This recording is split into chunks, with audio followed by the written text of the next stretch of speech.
Frères et sœurs, téléspectateurs et téléspectatrices, nous avons le plaisir de vous souhaiter la bienvenue sur une nouvelle édition de notre programme La dévotion quotidienne que nous avons l'habitude d'organiser sur cette chaîne de télévision, GovTV, tous les matins. Nous prions Dieu à ce qu'il vous édifie et qu'il vous fortifie davantage pour que vous ayez toujours la force pour pouvoir apprendre sa parole. Au nom de Jésus. Donc ce matin, nous voulons parler d'un thème très important. Le thème c'est entrer par la porte étroite. Entrer par la porte étroite. Et avant de commencer, nous allons maintenant prier et remettre tout ce que nous allons faire ce matin à la main de Dieu. Éternel Dieu Tout-Puissant, nous te bénissons, t'acclamons, Seigneur. Merci parce que Seigneur, tu es le même hier, aujourd'hui, éternellement. Merci pour la grâce que tu nous offres encore ce matin, Seigneur, d'être devant toi, afin d'apprendre, Seigneur, à travers ta parole. Seigneur, sois loué, sois béni au nom de Jésus. Seigneur, éternel mon Dieu, s'il y a des péchés que nous avons commis, en acte ou en pensée, Seigneur, qui pourraient t'empêcher, Seigneur, de nous écouter ce matin, ou de nous faire encore apprendre, Seigneur, dans ta parole. Seigneur, nous te prions, Seigneur, de bien vouloir nous pardonner au nom de Jésus. Seigneur, sois avec nous, dirige tout ce que nous allons faire, ouvre notre entendement, donne la sagesse, l'intelligence, Seigneur, pour pouvoir mieux comprendre ta parole. Merci, Seigneur. Au nom puissant de Jésus, nous avons prié. Amen.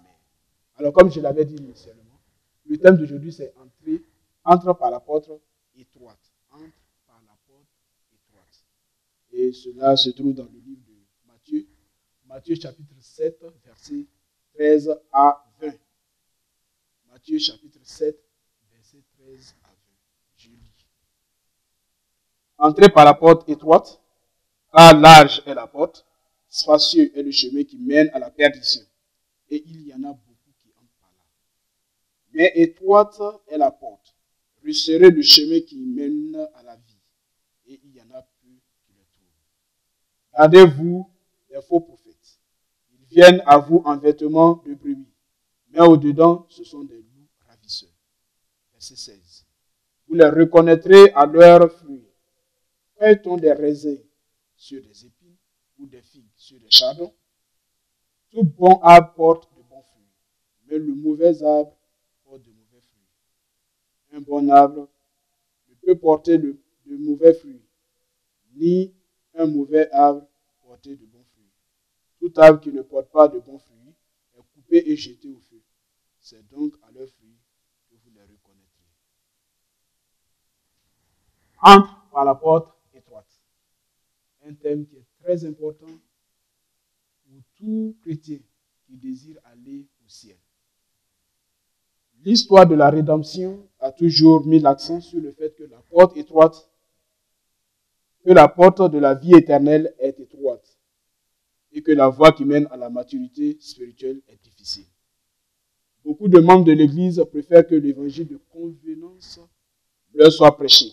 Ils préfèrent voyager sur le chemin spacieux où il leur permet de faire quoi qu'ils aiment, de mener n'importe quelle forme de style de vie qui satisfait leurs caprices. Qu'est-ce que nous disons ici? Lorsque nous étudions l'histoire de la rédemption, cette histoire nous dit que ce chemin qui mène à la vie éternelle, ce chemin qui mène à la maturité spirituelle est un chemin difficile, est un chemin étroit. Et voilà pourquoi de nos jours, nous voyons qu'il y a beaucoup de gens qui fuient ce chemin. Et pourquoi ils fuient ce chemin? Ils fuient ce chemin parce qu'il leur est difficile d'appliquer les ordres que Jésus nous donne pour nous autres qui sommes prêts à marcher sur ce chemin. Alors, nous, en tant que chrétiens, en tant que fils de Dieu, nous devons nous efforcer de marcher sur ce chemin étroit.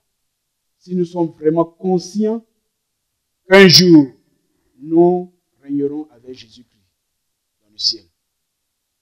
Alors, il y a beaucoup de ces chrétiens qui ont décidé, à cause des difficultés de la vie, à cause de la souffrance, à cause de la persécution, qui ont décidé de suivre le chemin spacieux. Et pourquoi? Parce qu'ils trouvent ce chemin si facile.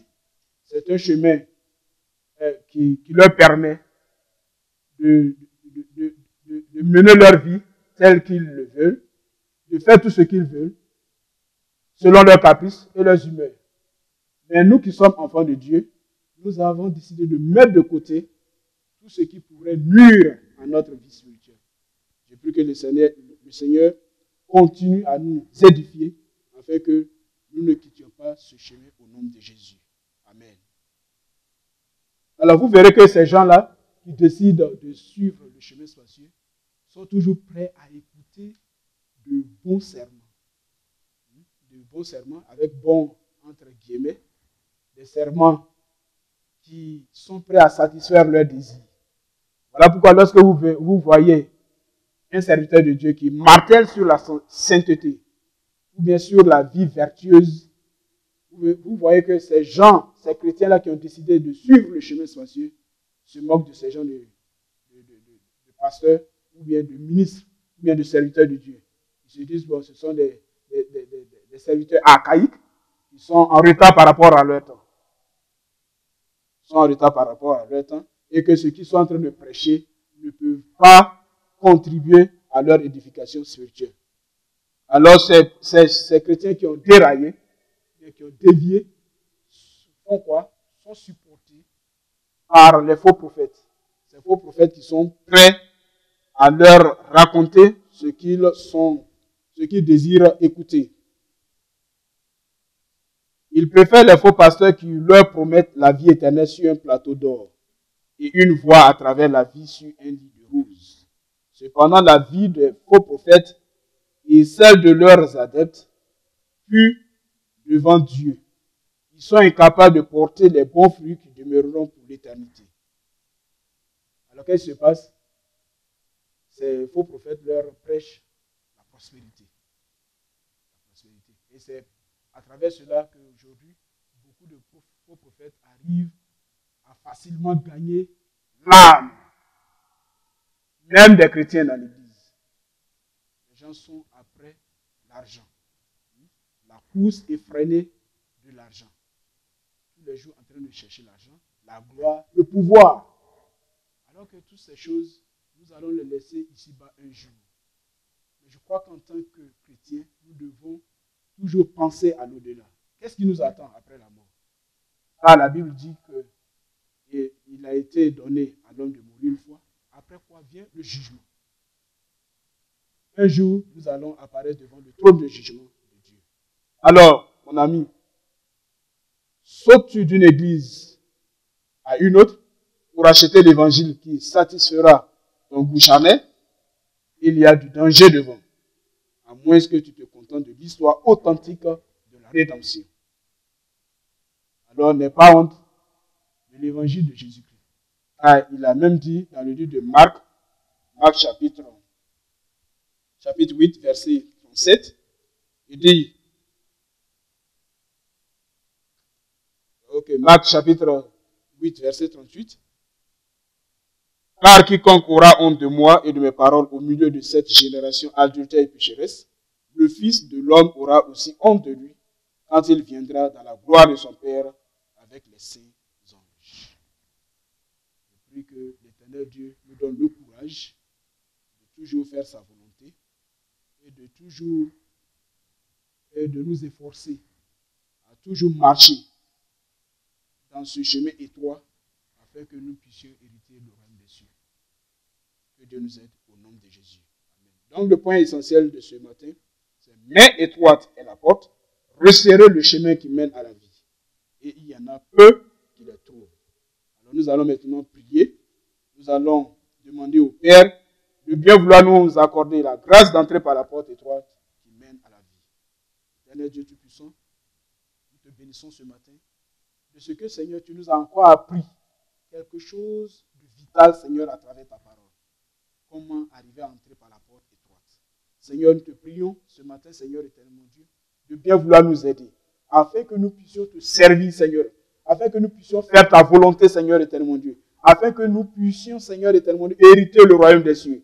Aide-nous au nom de Jésus. Seigneur, nous te demandons de bien vouloir, Seigneur, renouveler, Seigneur, notre force, notre énergie, Seigneur, à te suivre, Seigneur éternel mon Dieu, au quotidien, Seigneur, afin que nous puissions faire ta volonté, Seigneur, pour que nous puissions hériter, Seigneur, ton royaume lorsque nous partirons de ce monde. Merci, Seigneur.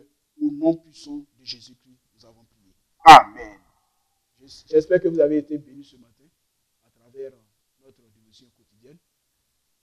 Nous vous demandons de bien vouloir nous retrouver encore sur cette chaîne demain matin par la grâce de Dieu, lorsque nous allons vous présenter encore une autre édition de ce programme. Merci, au revoir et bonne journée.